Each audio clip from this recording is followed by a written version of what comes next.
Mr. Deputy Speaker, sir, may I, with your permission, intervene and say a few words in regard to the various matters that have been discussed. My colleague, the Finance Minister, who is in charge of this particular budget, will no doubt deal with the specific matters that have been raised in the course of this debate. Although this budget is the individual responsibility of the finance minister, it is also the responsibility of the entire government. As Prime Minister, I am entirely responsible for it as well as any other member of the government. This budget was placed before the House after the usual consideration by the government, and the leader is completely committed to it. That does not mean that we are not willing to consider any new proposals. We are certainly willing to do so, so long as the basic structure of the budget is not affected. My friend, the Honorable Professor Shaw, pointed out various difficulties in the way of a debate here and in the way of consideration of the budget proposals. He pointed out how little could be done in the allotted time. I am in complete agreement with him in this matter. If there are any practical proposals which would enable us to give more time for the consideration of these problems, either formally or informally, I am quite sure that the finance minister will gladly consider them.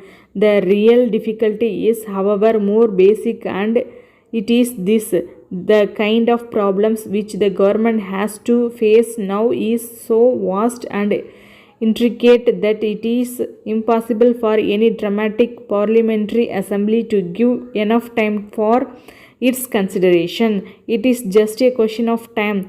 This is not a new difficulty. I remember that long debates on this subject took place in a country like the United Kingdom, where they found that they could not get along with the old procedure of discussing everything in the House itself. So even parliamentary procedure in the United Kingdom has gradually changed, and many matters are left more to the committees than to the House itself. Usually a principle is decided by the House and its working out is left to committees.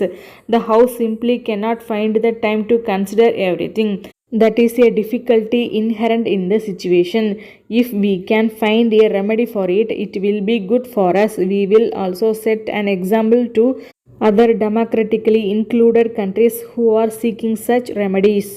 In spite of the fact that Parliament is in continuous session, it is not able to find time to consider in detail all the important matters that come up. We have in fact much less time because we are not in continuous session.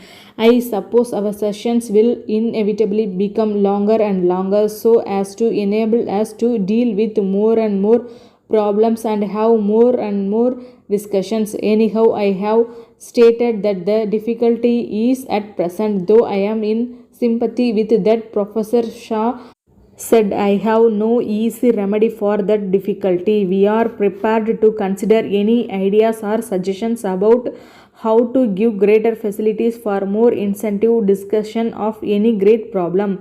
An honorable member referred to the budget speech as being directly or indirectly a survey of all manner of problems in domestic, international, economic, foreign, etc.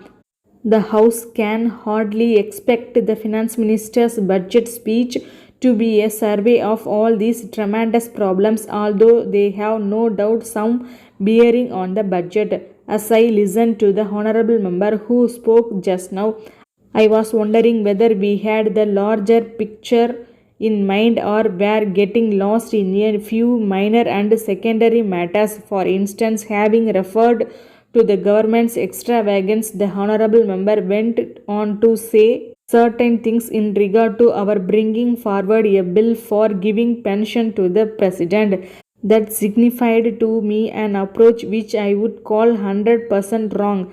I propose to say a few words in regard to our general approach rather than about specific problems. I am sorry to confess that I have not been here throughout the budget discussions. I have listened with care to some speeches when I was here. I have also taken care to read the full reports of the speeches made when I was absent. I have found a lot of criticism to the effect that the government is not functioning efficiently. I am in entire agreement with a large measure of what was said by respected friend and colleague Acharya Kripalini. Nevertheless, I must disagree with many of the conclusions that he arrived at. Of course, it is possible to pick out many things in the doings of this government with which one may not agree. Honorable members have every right to look at the present picture of the country critically. Criticism is useful and desirable in keeping the government up to the mark. At the same time, one has to see the full picture. One has to balance things. One has to realize that the problems we have to face are difficult and intricate ones for which we cannot find easy solution. We have to compare our problems with those of other countries. We have to look for the common factor and find out how far our problems are due to our own failings and how far due to world conditions. There are many aspects to the problem which we have to consider. If they are to be helpful, honorable members must look at every aspect, good and bad. They must try to understand the basic problem that faces the country before they start to find a solution. There is a good deal of talk about insufficiency and corruption. To a great extent, this criticism is valid. Every intelligent person agrees that there should be efficiency and that there should be a government that is clean from top to bottom. It is our objective to achieve such conditions where they are absent, but it is a matter of ways and means. We should always strive to improve things. We should invite the cooperation of other people in doing so. We should approach this problem in constructive way.